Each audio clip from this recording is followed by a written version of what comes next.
Today, né? Acho que parou sozinho. Tudo bem. Bom, continuando aqui a nossa gravação do nosso 10º dia, ainda na primeira parte. Então, fala, Gil, achou legal a maneira que a gente trabalhou? Claro, achei muito enriquecedor, sim. Achei bem legal. Na verdade, todas as aulas acredito que acrescenta bastante. Pra Joia, gente, né? tem sido uma bênção. Glória a Deus, meu irmão. Eu estou perguntando porque eu preferi ter trabalhado um pouco mais daquela forma e eu achei que foi bem relevante, sabe? Então, eu achei que foi bem agregador para todos nós, né? Tá bom? Então, beleza, meus irmãos. Então, vamos lá. Então, continuando aqui, eu não sei aonde que caiu a gravação, eu não sei dizer se caiu faz tempo. Vocês notaram quando tinha caído a gravação? Não? Não, né? Eu também não. Eu nem percebi. Né, eu não sei. Você vê, ó, tem hora que acaba dando alguns problemas, né? Mas não tem problema não. Então, tá gravando aqui. Vamos lá. Então, meus irmãos, vamos começar aqui a nossa. Eu vou apresentar agora para vocês aqui a questão do. Como eu tinha dito, nós vamos estar trabalhando rapidamente sobre Lamentações de Jeremias. Eu vou replicar para vocês. Vamos lá.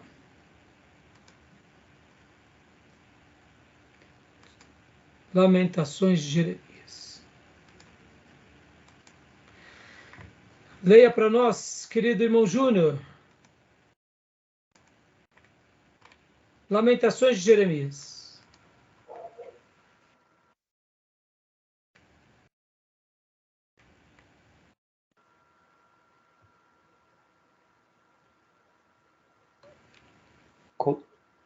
Conceitos básicos.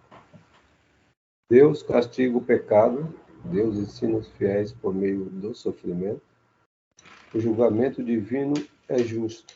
Deus é fiel e incute esperança nos justos. Glória a Deus.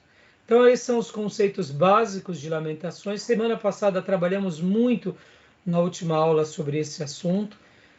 E esse livro, ele é o livro também do profeta Jeremias. Ele retrata aquilo que nós chamamos de um momento de pesar do profeta, em virtude a toda a sentença que Deus estava dando ao povo de Deus, à tribo do sul.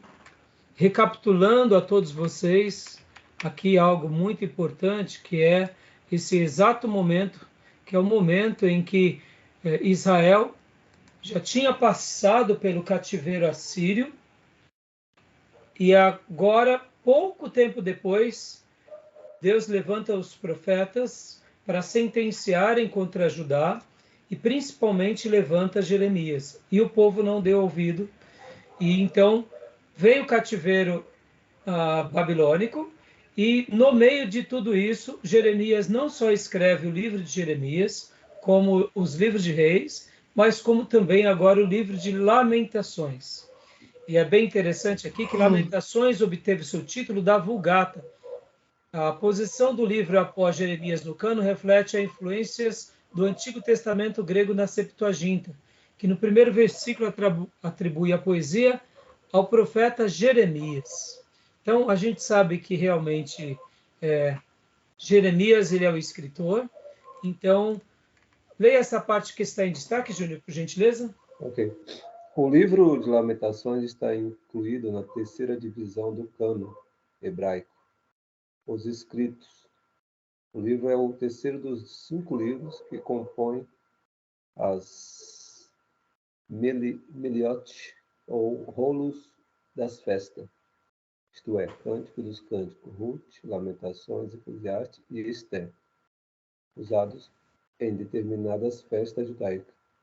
Lamentações deve ser lido anualmente no 9º dia do mês de Abib, dia de lamento pela destruição do templo em Jerusalém, pelos babilônios, em 587 a.C., e pelos romanos 70 d.C.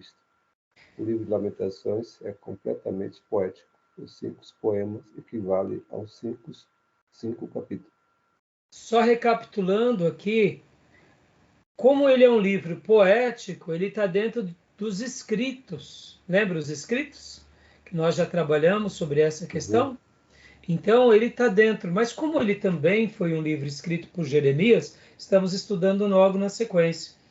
E nós estaremos vendo aqui, juntamente com Ezequiel, que há algumas datas que marcaram demais a história do povo judeu. E a queda de Jerusalém, dessa grande cidade, e do templo, marca um dos episódios mais trágicos da história do povo judeu. Assim como também da queda do terceiro templo, que é no ano 70. E até hoje os judeus eles têm uma data específica, que é o momento em que eles fazem uma celebração, lembrando dessa destruição, para que eles jamais se esqueçam do castigo de Deus sobre eles. Então a gente vai ver depois nos demais estudos, principalmente de Ezequiel, que vai ter um cronograma muito interessante. Ezequiel, diferente da maioria dos profetas, ele era muito detalhista e ele teve o cuidado de registrar as datas. Então isso é muito interessante, tá bom? Então, ele é um livro, como eu falei para vocês há pouco, né, que é poético, e ele vai. Uma das coisas mais importantes desse livro é esse acontecimento aqui, irmãos. Leia para nós, Júnior, por gentileza. Essa coleção de lamentos por Jerusalém provavelmente foi composta entre a queda da cidade em 587, 586 a.C. e a libertação do rei Joaquim da prisão na Babilônia, 562 a.C. Pode ver que o próprio Jeremias, quando ele está escrevendo Reis, possivelmente foi nesse episódio que ele escreve Lamentações. Não teria ninguém melhor. Olha que interessante essa informação, irmãos.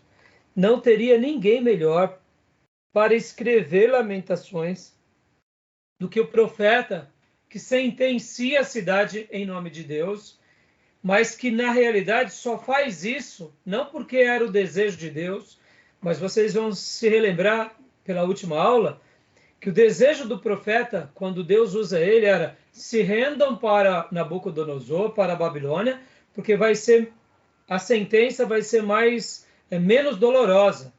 E o que o povo judeu faz? Assim como os reis de Israel, ou melhor, os reis de Judá, não dão ouvido a, a, a Jeremias.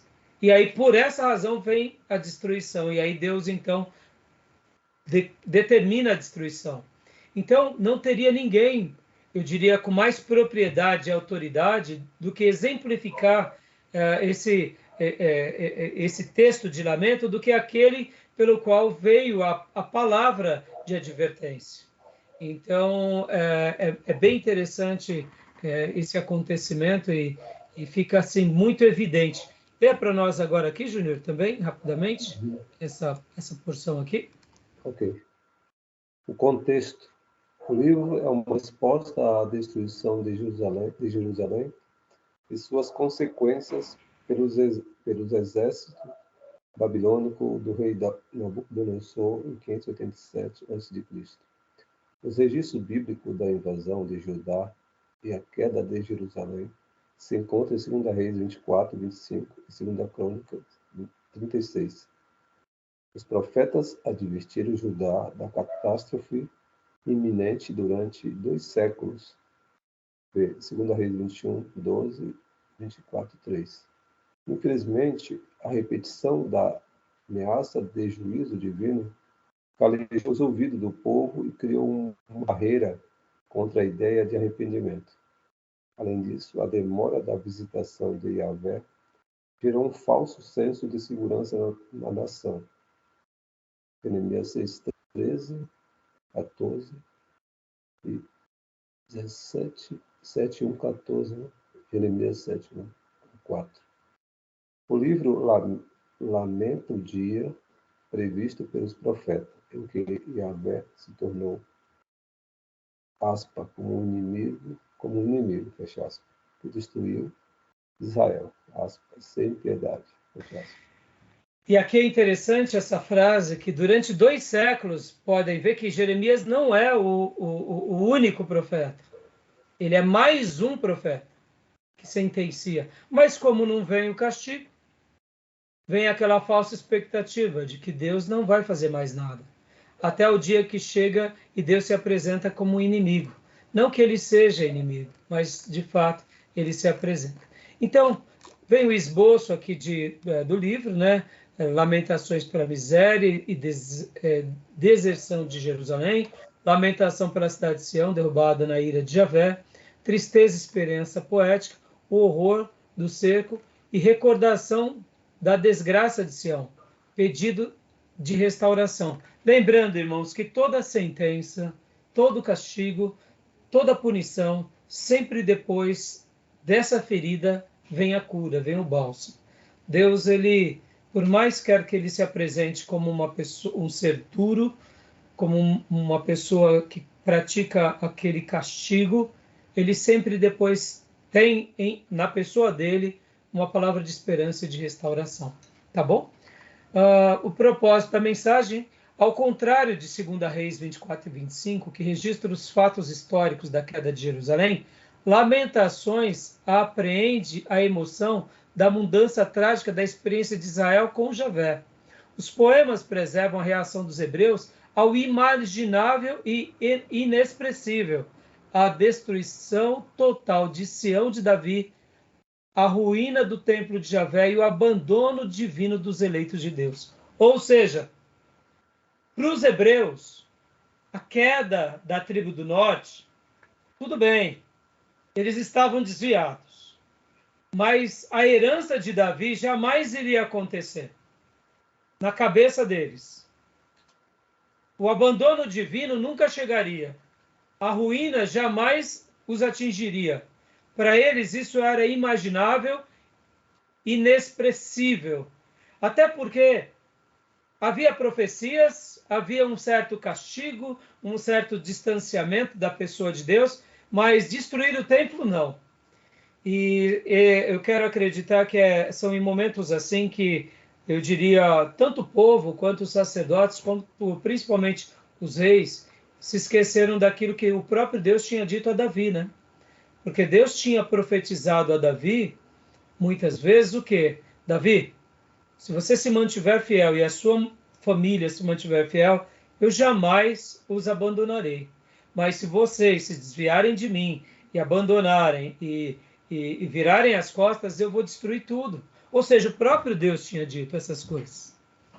Então, chegou o dia do juízo com a tribo do sul. Continuando aqui, Sião é a expressão favorita para Jerusalém em Salmos, Isaías e Lamentações.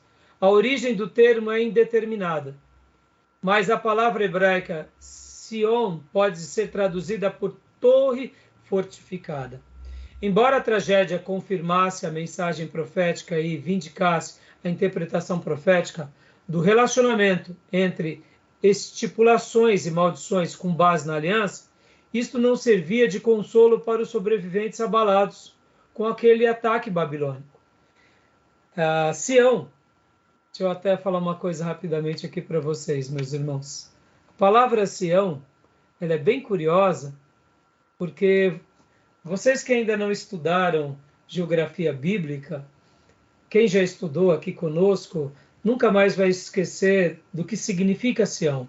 O Monte Sião é formado por 3 montes. O próprio Sião, Moriá e o Monte das Oliveiras. Então, Jerusalém ela está edificada literalmente sobre esses 3 montes. Quando você vai subir para Jerusalém, você não consegue subir para Jerusalém sem subir um dos 3 montes, sendo que pequenas depreciações separam um desses outros montes. No Monte Moriá está o templo, mas todos os profetas, quando eles vão se referir a Jerusalém ou ao templo, eles falam Monte Sião. E o Monte Sião tem essa correspondência muito grande como torre fortificada. Por essa razão, você vai ver o tempo todo no Velho Testamento Jerusalém sendo chamada de Sião, o templo sendo chamado de Sião, o lugar onde Deus habita é Sião. Sião é um lugar indestrutível. Sião é um lugar que não se abalam. Sião é um lugar que permanece para sempre, porque ali é onde está a morada de Deus. É a cidade onde Deus escolheu para morar e a casa onde ele escolheu para habitar, que é o templo. Só que, lembrando e recapitulando, Sião só importa quando tem vidas consagradas. Pessoas que buscam a Deus de todo o coração. Senão Sião é mais um monte qualquer. E com a Babilônia veio o quê? A sentença. E Jeremias então registra. E aqui em Lamentações, inclusive, é destacado esse lamento por Sião. Então pode ver que até a expressão, né, sionismo, quando a gente vê perseguição aos judeus, dado esse cognome, né? Por causa de Sião, por causa do monte de Sião.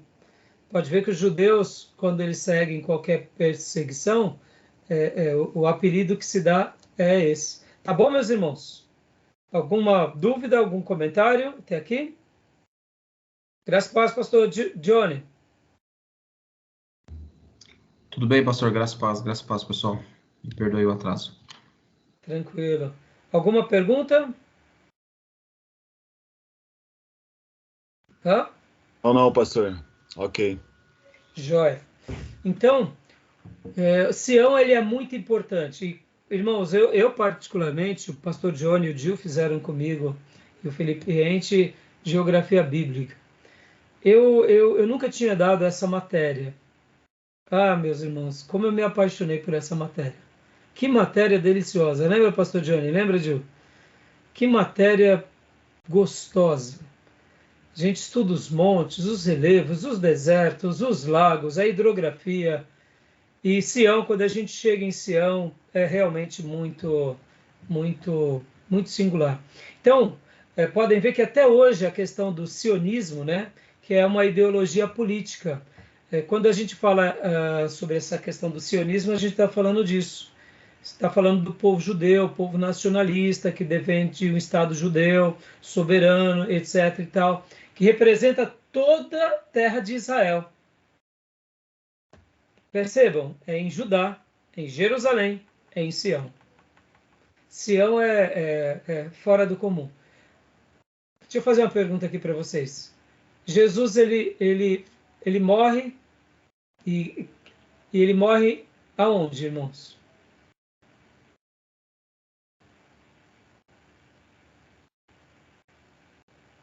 Tem um lugar que ele morre. No Gólgota. No Gólgota. Onde fica o Gólgota? Ali é Monte Sião? É Sião. Fora de Jerusalém. Fora de Jerusalém, mas não deixa de ser Sião. Se não me falha a memória. E Jesus, ele é elevado aos céus em que monte? Moriá. Não. Não é Moriá?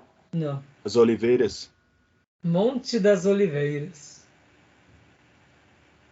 Então... Se eu confundir, é de Abraão, né? Isso. Então, olha só. Pode ver que o monte das... como que eu posso dizer, né? O Monte Sião, ou Jerusalém, de uma forma geral, vai ser a capital religiosa e o palco de muitos acontecimentos.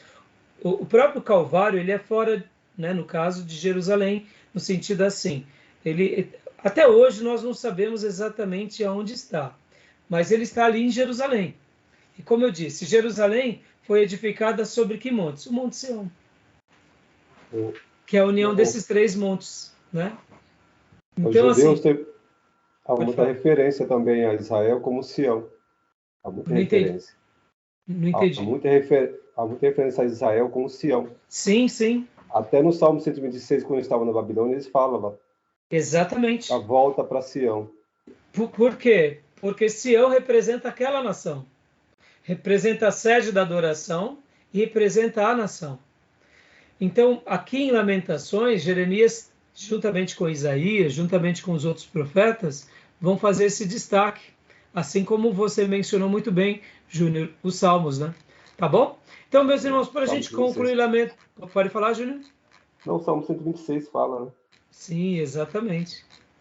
E para a gente concluir aqui o material de Lamentações, né? Como eu disse para vocês, irmãos, hoje eu estou passando aqui brevemente sobre Lamentações, né? Porque a gente trabalhou muito sobre Jeremias. Temas principais: o sofrimento humano. Ele trabalha nesse lado. Deus, ele se compadece, Deus, ele olha para nós, mas ele permite também que soframos. Ora sofremos por causa da vida e ora sofremos por causa do quê?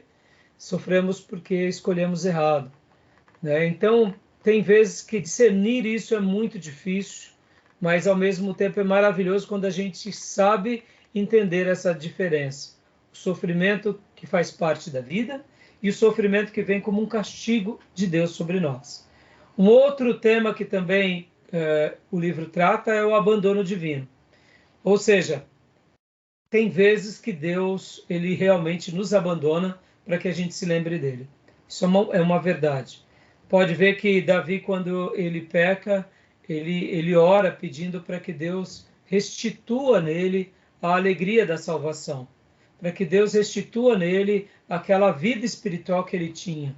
Por quê? Porque o pecado fez com que ele desfrutasse do abandono divino. E isso acontece com todos nós. É bem simples saber quando estamos virando as costas para Deus. Nós já não desfrutamos mais de Deus. Uma única coisa que eu quero destacar nessa questão do abandono divino é que pode existir momentos na vida de uma pessoa que ela está passando por uma depressão e por causa dessa confusão hormonal gerada por causa da depressão ou por esse desbalanceamento químico, a pessoa não tem os seus sentidos, eu diria, normais. E é comum que uma pessoa, quando ela está assim, ela possa até se sentir no abandono divino. Por que eu estou falando isso? Logo no início da pandemia, depois de alguns meses, minha esposa engravidou.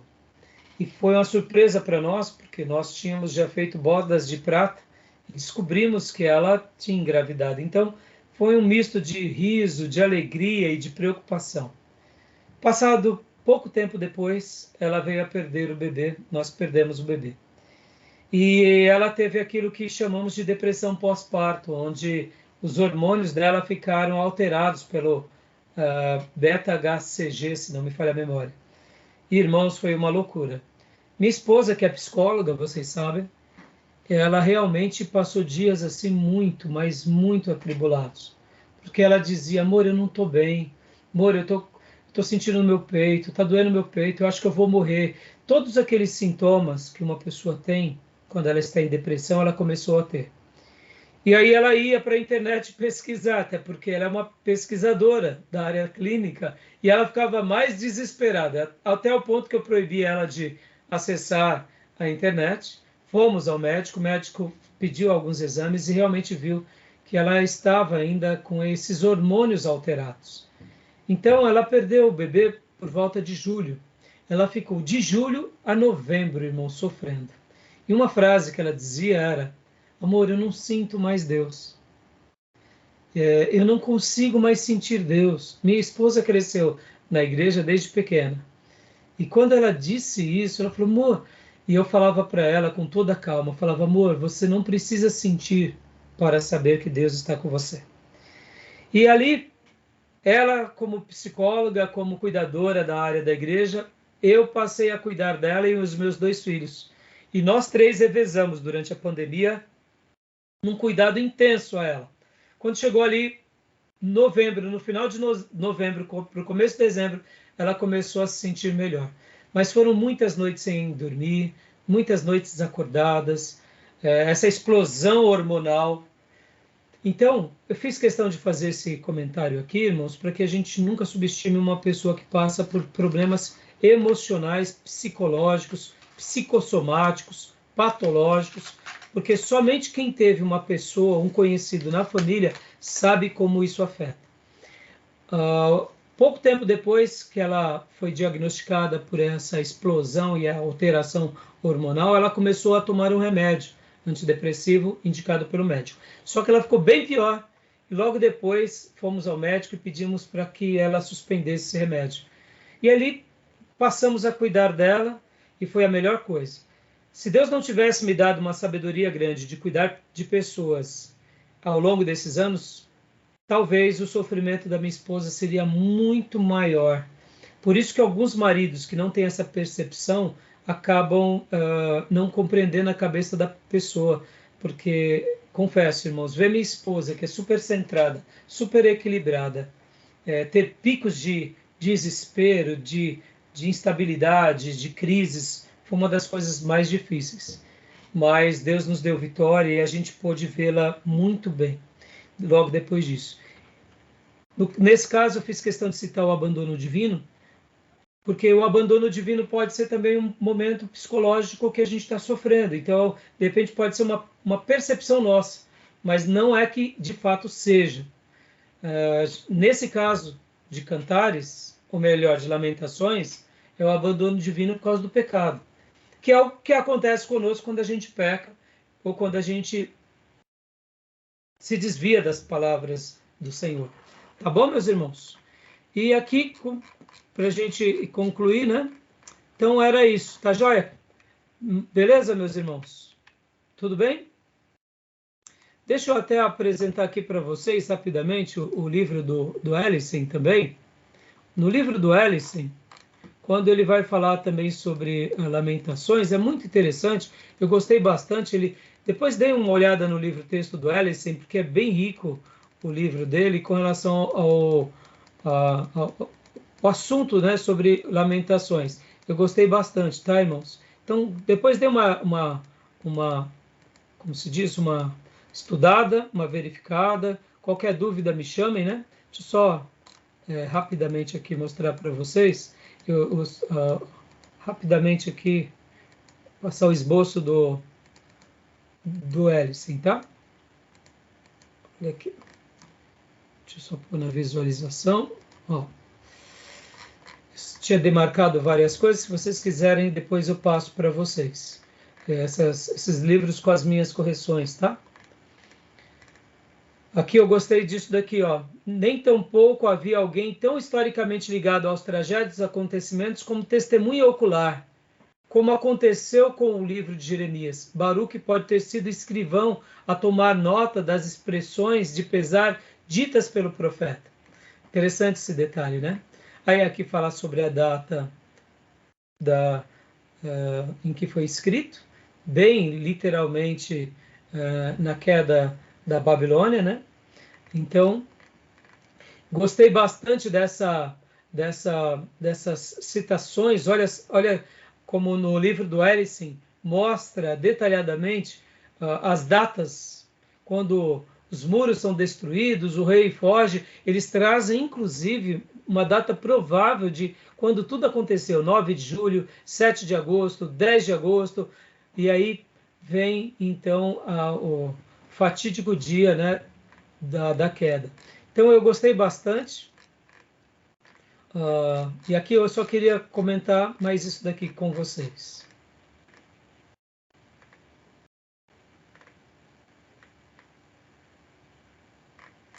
Não é aqui, não é aqui.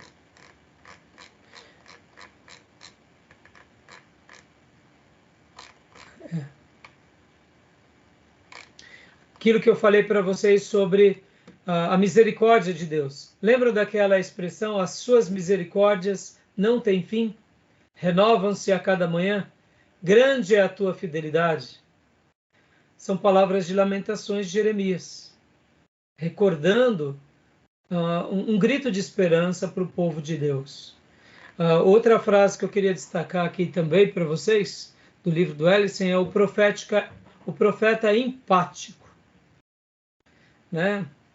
Ele tinha empatia, ele tinha compaixão, ele não era antipático, ele era empático, ele era repleto de compaixão. Assim como Deus tem compaixão, assim também Jeremias ele teve compaixão. E mesmo que Deus sentenciou porque o povo era muito rebelde, Deus não deixou de ter compaixão em meio a tudo, né? Tá bom? Beleza, meus irmãos? Tranquilo? Alguma dúvida, alguma pergunta? Tudo bem até aí? Querem fazer algum apontamento? Podemos prosseguir?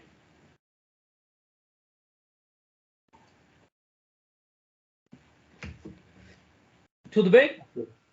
Tudo. Podemos, pastor. Podemos. Então, meus irmãos, vamos lá. Agora vamos tratar de 2 livros, Ezequiel e Daniel. Ah, meu Pai do céu. Que livros maravilhosos. Vamos pegar aqui no nosso cronograma. Olha só que interessante. Vamos pegar aqui no nosso cronograma. Deixa eu pegar aqui para vocês. Naquela tabela do nosso irmão André. Olha só que interessante, irmãos. Lembrando, ó, Jeremias começa o seu ministério nos dias de Josias, que era piedoso, Jeoacás, Jeoiaquim, Joaquim e Zedequias. Vem a queda de Jerusalém em 586 a.C. Mas olha que interessante, quando a gente pega essa parte, esse corte, deixa eu até puxar para cá, pode ver que bem pouquinho antes de Jeremias vem Sofonias, aí vem, nos dias de Jeremias, vem Abacuque, Daniel e Ezequias. Hoje a gente não vai falar de Abacuque. Mas olha que interessante, irmão. Esses 3 profetas. Hoje nós falaremos sobre Jeremias, ou melhor, sobre Daniel e Ezequiel. Então olha que correlação, né? Como eles foram importantes, como eles foram singulares. No momento tão trágico, no momento de tanto terror, no momento onde a menina dos olhos do povo judeu cai, que é o templo. Mas Deus levanta esses homens de Deus de uma forma muito especial para quê? Para poder ser consolo. Agora, olha que interessante aqui. O início do cativeiro, ou pelo menos da deportação, começa aqui em 605 a.C. Aqui em 605 a.C., como a gente já vai ver aqui nos nossos livros de Daniel e Ezequiel, Nabucodonosor já está dominando sobre Jerusalém, sobre Judá. No entanto, não veio ainda a destruição total.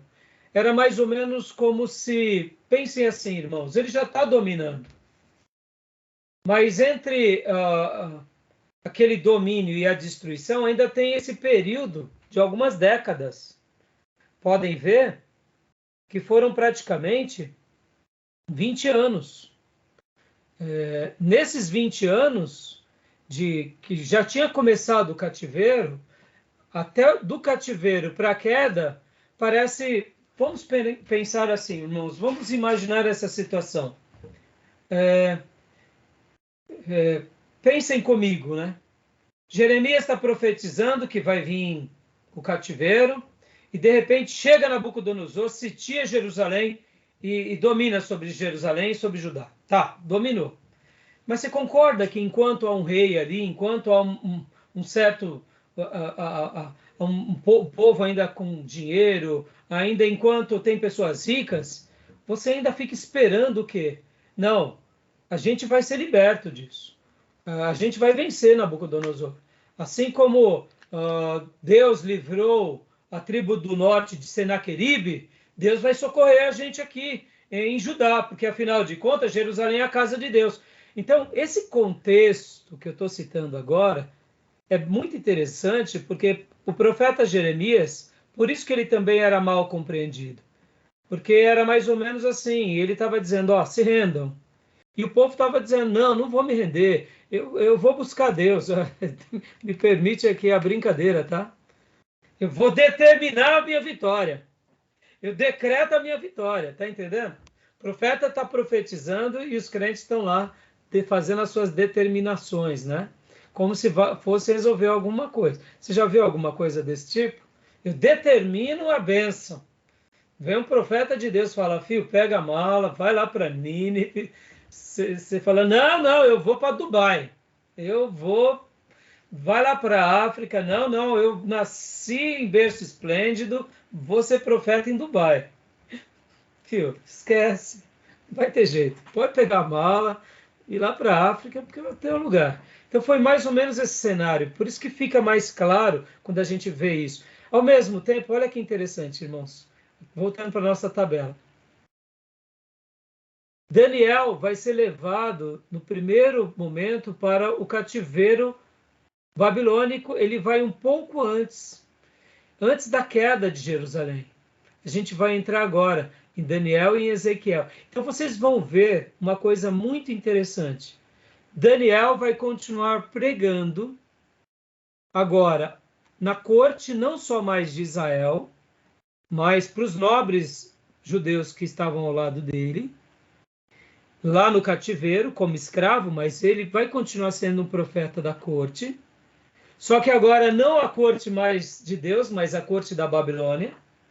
E Ezequiel, como um sacerdote, mesmo agora também deportado para a Babilônia, ele vai continuar pregando para os sacerdotes da Babilônia. Só que olha que interessante, ele não vai ter aqui o privilégio que teve Daniel de estar na corte, mas ele vai estar entre os religiosos do seu povo. Só que agora, Ezequiel não vai ter mais o que o templo, não vai ter mais o que aquelas práticas que era tão comum dia a dia. Lembra que eu usei em algumas aulas aqui que o sacerdote ele acaba fazendo aquele papel mais normativo, regular, sacrifício, oferta, festa, ensino, sábado, adoração com os levitas, né? E o que acontece? Ezequiel agora não tem mais o templo, não tem mais os rituais. Aonde ele está servindo agora, Ezequiel? Está servindo junto ao seu povo e junto à casa desse povo. E aonde ficou o templo? Aonde ficou as coisas normativas? Tudo se resumiu àquilo que um dia aconteceu lá no Éden. Se resumiu à família. Você já ouviu alguma frase que a igreja começa em casa? Forte isso, hein, irmãos? Forte isso. Deus reconstrói o povo judeu no núcleo da família, numa terra estranha, debaixo de um opressor, mas começando pelo começo, aonde? Em casa. Porque se há Deus em casa, tem sentido ter Deus na sinagoga e tem sentido ter Deus no templo. Aí tem sentido as festas, tem sentido as liturgias, tem sentido aquilo que é normativo. Mas se Deus já não está em casa, só Deus no templo, é religião vazia. Interessante, não? Então a gente vai estudar. Vamos começar por quem? Por Ezequiel ou por Daniel? Vamos pela ordem cronológica? Quem que vocês acham que vem primeiro, Ezequiel ou Daniel? Hã? Ezequiel. Ezequiel vem primeiro. Então vamos por Ezequiel. Interessante, né, irmãos? Ezequiel. Vamos lá. Vamos abrir nos nossos livros textos. E agora eu vou seguir o livro do Ellison, tá? Eu vou seguir o livro do Ellison. Vou replicar aqui para vocês, para facilitar. Opa! Vou replicar aqui algumas páginas. Espera aí. Fazendo algo de errado. Isso. Ezequiel.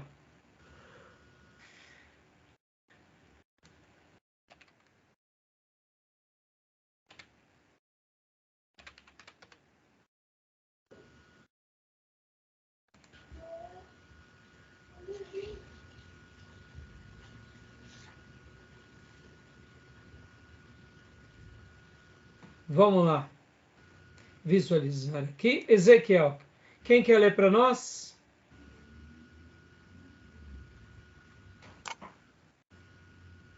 Posso ler? Pode ler. O livro de Ezequiel. Introdução, autoria a título. Ezequiel significa Deus fortalece, um título apropriado para o livro e para o profeta, que recebeu uma dura mensagem para os judeus exilados na Babilônia. Dá uma pausa aqui, meus irmãos. Guardem isso, a gente vai ver uma semelhança bem grande dos nomes. Pode ver que é Ezequiel e Daniel. Vocês vão aprender comigo quando estudarmos missões, quando estudarmos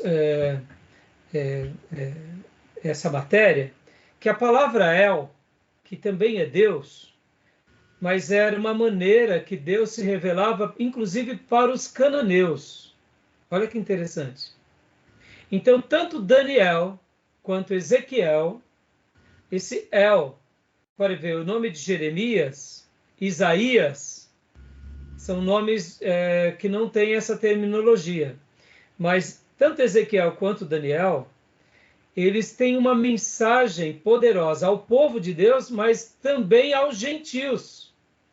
Interessante, né? Até o nome deles é um nome propício para remeter uma ideia, uma lembrança de que Deus, já no passado, tinha se revelado para os cananeus. Porque El era a maneira também que os cananeus chamavam Deus. E essa derivação, ela se perpetua entre o povo de Deus. E esses dois profetas, eles vão estar falando ao seu povo, mas vão estar falando principalmente aos gentios. Tá bom? Em missões a gente vai trabalhar essa ideia melhor, agora não dá tempo, tá bom? Então, continua para nós, irmão, a autoria. B. Autoria. 1. A autoria de Ezequiel é reconhecida universalmente. Embora o seu nome não seja mencionado em nenhum outro livro bíblico, é identificado de diversas maneiras como autor no próprio livro. A. Identifica-se pelo nome em 1:3 e 24:24, e em todo o livro apresenta um estilo autobiográfico. Tá bom até aí, pastor, por gentileza. Dá uma pausinha. Então, é bem contundente essa questão. Esse é um dos livros onde ele sempre vai citando a sua própria autoria e a sua autobiografia. Então, a gente vai ver algo bem, bem curioso sobre isso. Pode ler o B em diante, pastor, por favor. Pois não. B. Usa um singular, estilo gráfico de visões, parábolas, alegorias e ações simbólicas no livro todo. Dá uma pausa aqui. Irmãos, Ezequiel chega a um ponto de ser coisa de profeta mesmo, irmão. Porque, olha, eu vou te falar, viu? Tem uma hora assim que você está lendo Ezequiel que você fala, Pai, me ajuda. Porque é um livro muito repleto de alegorias, de símbolos, mas foi a maneira que Deus se revelou para ele. Olha que curioso, né? Isaías não foi assim, mas Ezequiel foi. Então, ele é muito singular. Oi? É uma similaridade com o Apocalipse, né? Com muitas figuras. Sim, tem umas similaridades. Né? Tem assim, querendo ou não, essa alegorização dele, inclusive, os místicos gostam de tentar fazer os desenhos de Ezequiel. E aí, meu irmão, sai cada coisa que a gente fica assustado mesmo. De fato, uma coisa é fato. Ele realmente trabalha com esse estilo e é muito, eu diria, muito rico de informação. Continua, por gentileza. C. A ênfase sacerdotal no livro também sugere ser Ezequiel um sacerdote. Ofertas, templo, altar, sacerdotes, etc. Exatamente. E quando a gente vai ver, né, o próprio livro em si, ele aponta para isso. Pode ler o 2 agora. E 2. Observa-se de diversas maneiras a formação de Ezequiel. A. Nasceu na família de Buzi, o sacerdote, em 622 a.C., no auge da reforma de Josias em Jerusalém. O 30º ano de capítulo 1, verso 1, é geralmente presumido ser a idade de Ezequiel no ano de 592 a.C. Portanto, ele teria 30 anos quando ele foi dado a primeira visão. Então, vamos dar uma pausa aqui, pastor. Então, vamos ler agora Ezequiel 1, do 1 ao 3. Fabiano, graça e paz, filhote, tudo bem? Tudo tranquilo, professor? Leia para nós, Ezequiel. Está com a Bíblia aí? Oi, pastor, graça e paz. Graça e paz. Estou sim. Então, pode ler para nós? Uhum. Ezequiel, do 1 ao versículo de número 3. 1 ao 3. Certo. Era o 5º dia do 4º mês do 30º ano, e eu estava entre os exilados junto ao rio Quebar. Abriram-se os céus e eu tive visões de Deus. Foi no 5º ano do exílio do rei Joaquim, no 5º dia do 4º mês. A palavra do Senhor veio ao sacerdote Ezequiel, filho de Buzi, junto ao rio Quebar, na terra dos caldeus. Ali a mão do Senhor esteve sobre ele. Olha só, meus irmãos, uma das coisas mais impressionantes em Ezequiel é a datação. É a datação. Pode ver, ele aponta aqui para os dias em que possivelmente do rei de Judá, ó, foi no 5º ano do exílio do rei Joaquim. Ele fala que ele estava, ele põe, olha como ele, ao mesmo tempo que ele trabalha com essa questão alegórica, com as questões de visões, ele ao mesmo tempo ele tenta trazer para essa realidade temporal e coloca endereço, o rio Quebar, da terra dos caldeus. Pode ver que ele usa aqui a expressão caldeus. Ele mesmo faz a sua autobiografia, pode ver que ele fala, veio ao sacerdote Ezequiel, filho de Buzi. Então, perceba que ele mesmo, ele era da família de Arão, ele era dos coatitas, assim como Jeremias, mais um sacerdote ungido, consagrado, dedicado, piedoso, e de repente os céus se abrem e ele tem visões de Deus. Então, é muito interessante esses detalhes. Vocês vão ficar muito... Eu não sei se vocês já leram o livro-texto, eu deduzo que sim, como são muitas leituras, mas quem já leu viu a quantidade de informações que nós temos sobre isso, né? Então, a gente tem essas ideias, né? Da provável idade dele. Teria 30 anos quando lhe foi dada a primeira visão. Tudo bem até aí, meus irmãos? Beleza. Alguma pergunta, meus irmãos? Alguma pergunta, alguma dúvida?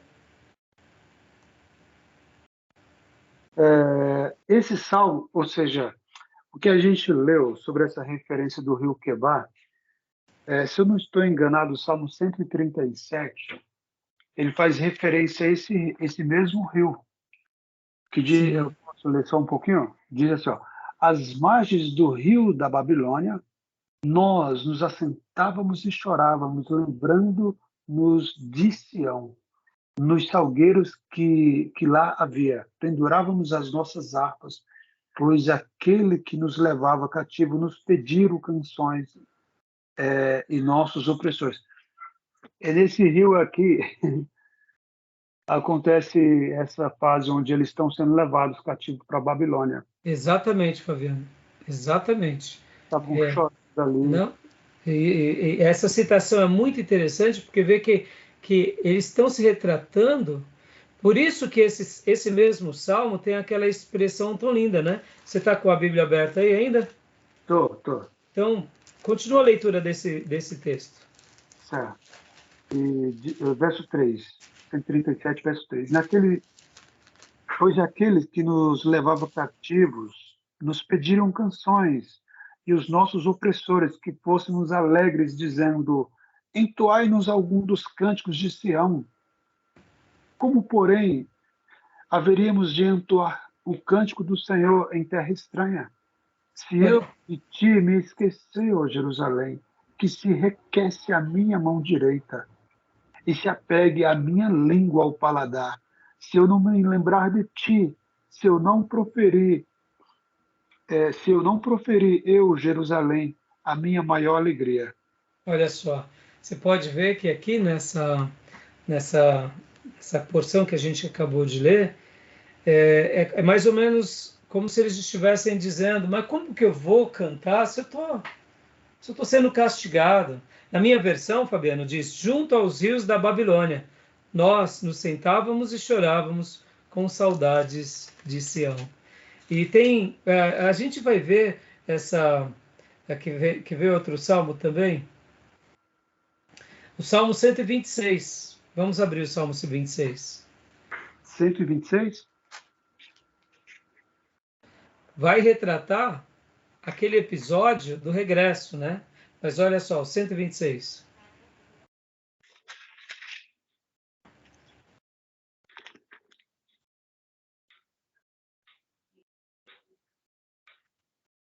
Pode ler para nós? Leio. Quando o Senhor restaurou a sorte de Sião, ficamos como quem sonha. Então a nossa boca se encheu de riso e a nossa língua de júbilo. Então entre as nações se dizia, grandes coisas o Senhor tem feito por eles. Com efeito, grandes coisas fez o Senhor por nós. Por isso estamos alegres. Restaura, Senhor, a nossa sorte, como as torrentes do Neguebe. Os que com lágrimas semeiam, com júbilo ceifarão. Quem sai andando e chorando enquanto semeia, voltará com júbilo, trazendo seus feixes.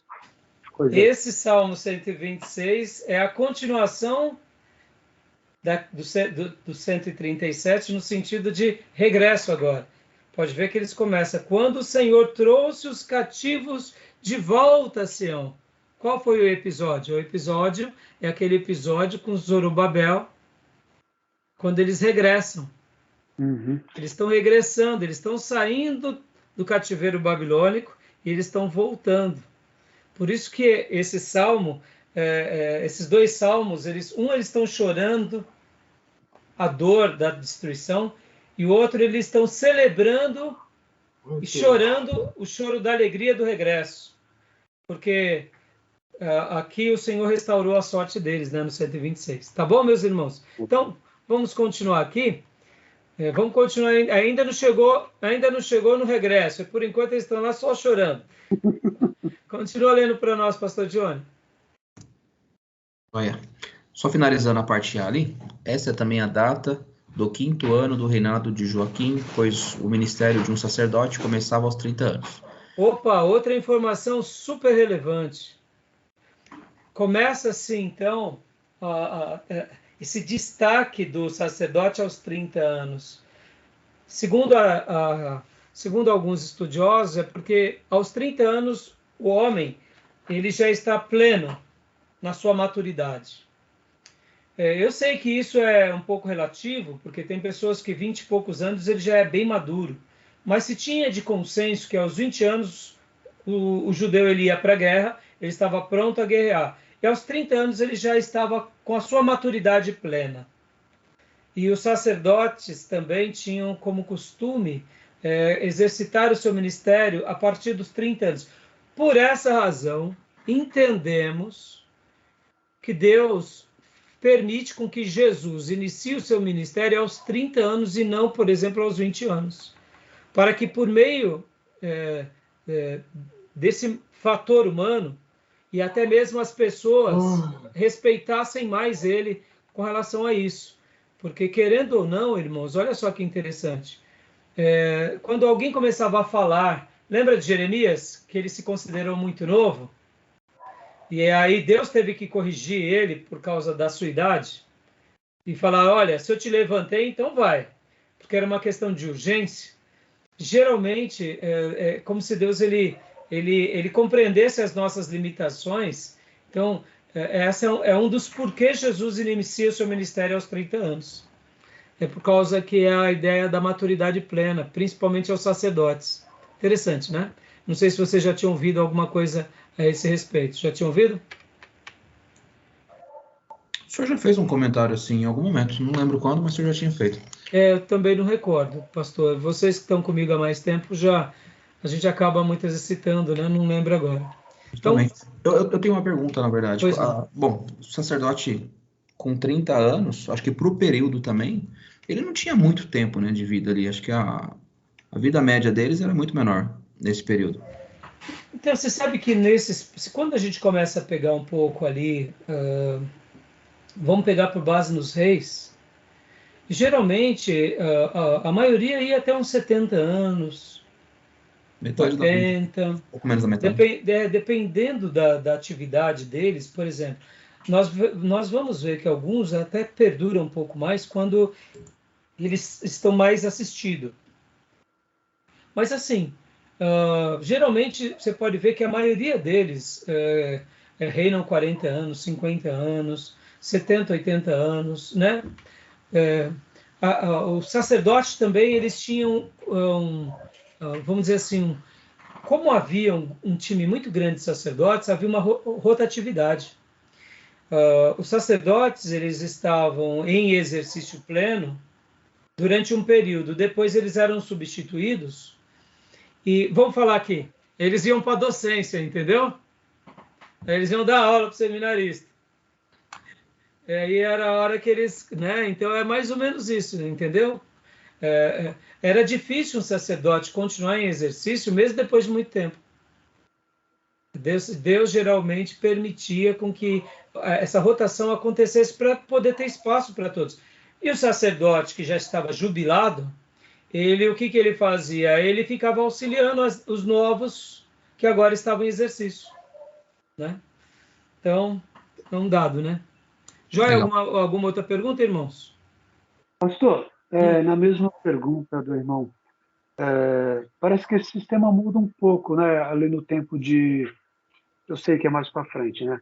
Ali no tempo de Zacarias, pai de João, que ali já é um voto, ou seja, uma seleção para entrar. Mas ali já não é o serviço rotineiro. Nos dias de Zacarias, a gente tem que pensar assim: como que você distribuiria as tarefas para que todo mundo participasse, sendo que eles eram todos sacerdotes? Então, muitas vezes, você concorda que aquela família de sumo sacerdote, elas acabavam fazendo tudo que era principal, e os demais? Muitas vezes acabavam ficando meio à margem. E vocês têm que lembrar que um grupo de sacerdotes e de levitas ficava em Jerusalém, e os outros grupos de sacerdotes e levitas eram distribuídos nas outras tribos. Isso nos dias de Josué foi feito isso. Haviam cidades dos levitas. Então eles eram distribuídos. Eu sei que veio depois o período dos juízes, aí depois veio o reino dividido, tem muita história aí. Mas nos dias de Jesus, depois do regresso, olha que interessante, depois do regresso com Zorobabel, Esdras e Neemias, com o sumo sacerdote Josué, e aí depois você pode ver que Esdras escreve 1ª e 2ª Crônicas, vocês vão ver que há ali novamente o quê? A citação de todas as famílias sacerdotais, para preservar os coatitas e os levitas. E centralizou ali em Jerusalém. Mas, ao mesmo tempo, vocês têm que lembrar que agora, quando eles estavam em Jerusalém, reergueram o templo, depois reergueram as muralhas, tinham o quê? As sinagogas fora, não tinham? No reino Medo-Persa. Então, os sacerdotes eram enviados para esses lugares. Os levitas eram enviados para esses lugares. Só que acontece, a quantidade de sacerdotes e levitas foram crescendo. Quando a gente lê em Crônicas, a quantidade de sacerdotes e levitas é bem grande. E nos dias bíblicos, se não me falha a memória, havia nos dias de Zacarias, se não me falha a memória, 70 mil sacerdotes. Eu não me recordo se era 70 mil. Nos dias de...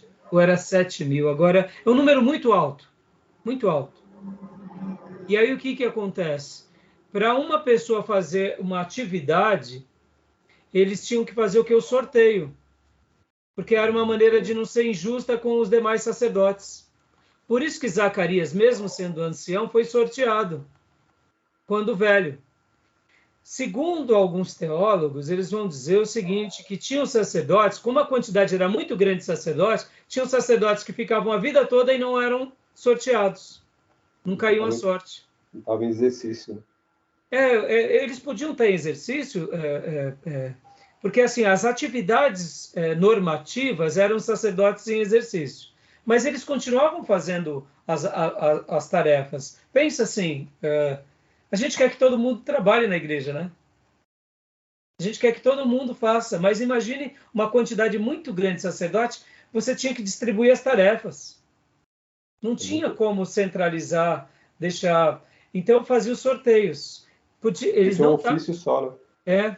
O sumo sacerdote era um, mas a família sacerdotal eram muitas, né? Então, acabava centralizando algumas coisas e outras eles acabavam subdividindo e tirando sorteio. Então, Zacarias, quando ele fica, vamos dizer assim, surpreso, é porque possivelmente foi a primeira vez que ele foi sorteado para ir no templo, entendeu? Então, eu desconheço, Fabiano, se de fato houve alguma mudança nesse sentido. Mas, pelo que eu sei, é porque não era uma tarefa normativa. Era uma tarefa esporádica essa, entendeu? Então, assim, mas aí isso demanda para uma pesquisa um pouco mais delicada, tá bom? Beleza, meus irmãos?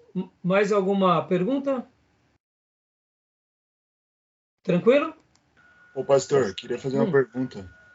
Pode falar. O Ezequiel, ele ficou exilado, ele finalizou o seu ministério profético exilado, ou ele voltou para Jerusalém e finalizou o seu ministério profético em Israel Então, a mesmo? gente vai ver agora. A gente vai ver na leitura do nosso programa aqui. Tá bom? Você vai ver que acontecem várias coisas super interessantes. Beleza? Irmãos, vamos... Pode falar. A Babilônia teve várias deportações. Então, nós vamos ver agora na sequência, a gente vai pegar uma tabela e a gente vai ver aqui embaixo várias deportações. Ó, não diriam vários, né? Mas teve pelo menos 2 deportações. E aí a gente vai ver os detalhes já, na leitura do que eu separei aqui para a gente, tá bom? No livro texto tem algumas menções mesmo de deportações. Então, assim, é que quando a gente pensa na queda de Jerusalém, a gente pensa que foi uma coisa lá, sitiaram, pegaram todo mundo, acabou. Mas por isso que eu falei que houve um tempo. Por isso que esses 2 livros hoje, eles vão se completar com relação a essas datas, essas deportações, esses momentos. E aí a gente tem que lembrar desse terceiro personagem, que é quem? O profeta Jeremias, que estava profetizando lá em Jerusalém. Então estava tudo acontecendo meio que simultâneo. Olha como Deus cuida dos seus servos, né, irmãos? Como Deus é bom. Tá bom? Maravilha, meus irmãos. Vou dar uma pausa aqui, tá bom? Vou dar uma pausa aqui na gravação. E aí a gente já retorna logo na sequência, tá bom?